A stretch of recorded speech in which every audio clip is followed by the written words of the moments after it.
What's up, everybody? Welcome back to Free to Be, and today we're going to be talking about creating a budget, right?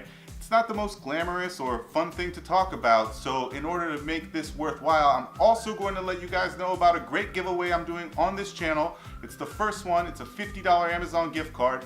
I'm going to tell you all the details at the end of the video, so you're not going to want to miss it. Let's get started.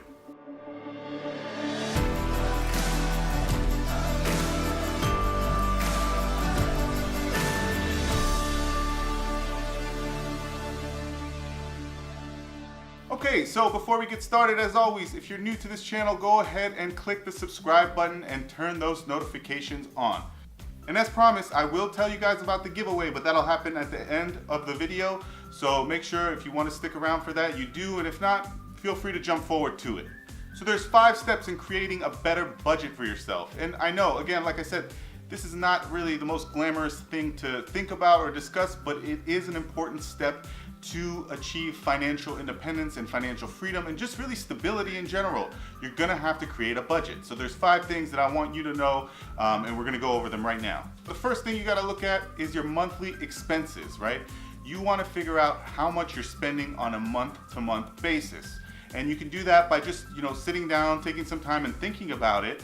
Or if you're big onto using your debit card or a credit card, look at those statements, right? You can kind of figure out what you're spending on a monthly basis. Take into account your mortgage, rent, car insurance, car payments. All of those things should be factored into your expenses because that's going to give you a true, accurate view of what you're spending on a month-to-month basis. And then what I recommend doing after that is adding about 10 to 15% on top of it for unforeseen or unaccounted expenses that you might not be thinking about right now or might pop up down the road. So I typically like to add 10 to 15%. So for example, if you have $1,000 that you've identified as your monthly expenses, add another $100 to $150 to that total. So you have about $1,150 in expenses a month. Okay, so the next thing you're gonna wanna do is figure out your income.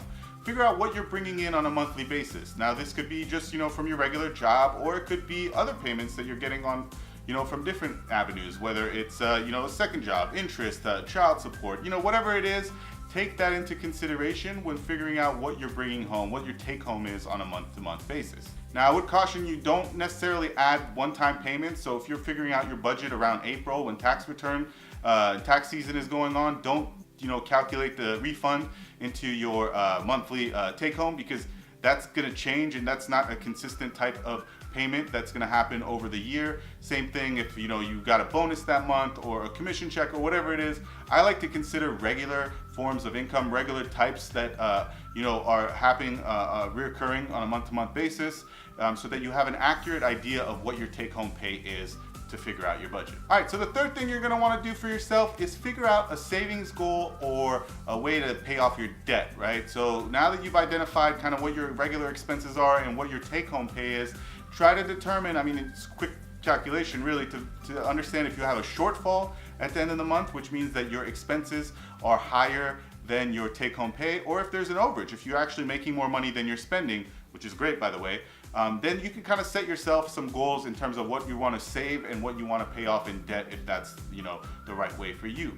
Now, right off the bat, if you have expenses that are higher than your income, you're going to want to figure out ways that you can cut back, right? If you're buying coffee on a regular basis or you're going out to eat often, you might want to scale that back just so that you can build an overage and then you can actually save. Okay, so the fourth thing you're going to want to do is you're going to want to track your progress, right? You're going to want to keep an eye out on what you're spending on a regular basis and just track how things are going for you, because budgets are a living thing. It's not like you can create a budget one month and then let it ride forever. You're gonna have to keep tweaking and adjusting this thing as time goes on, because circumstances will change. Your expenses could increase, your pay could increase. You just wanna keep an eye out on things. Make sure your spending habits don't go out of control at any given month or any given time, and stick to it. It does take some dedication, so you just wanna keep yourself accountable and reevaluate the budget. I try to do it once a quarter, or at least twice a year, just to kind of get an idea of where you stand at that time, and make any adjustments as necessary. So the fifth thing you're gonna wanna do, guys, is be realistic about any goals that you set. Be realistic because, look, it's already hard enough to stick to a budget that you create for yourself, so why make it even harder to attain the goals that you set while sticking to the budget, right? If you want to set savings goals, maybe do 6-month saving goals or 1-year saving goals. Same with the debt payoff situation. If you want to do debt payoff goals, 6 months to 12 months is the way to go. And if you guys need help paying off the debts, I have made a video about ways to pay off debt quickly. I'll link it up here, but make sure you watch that because it does have some valuable insight into how you can work on paying down your debts.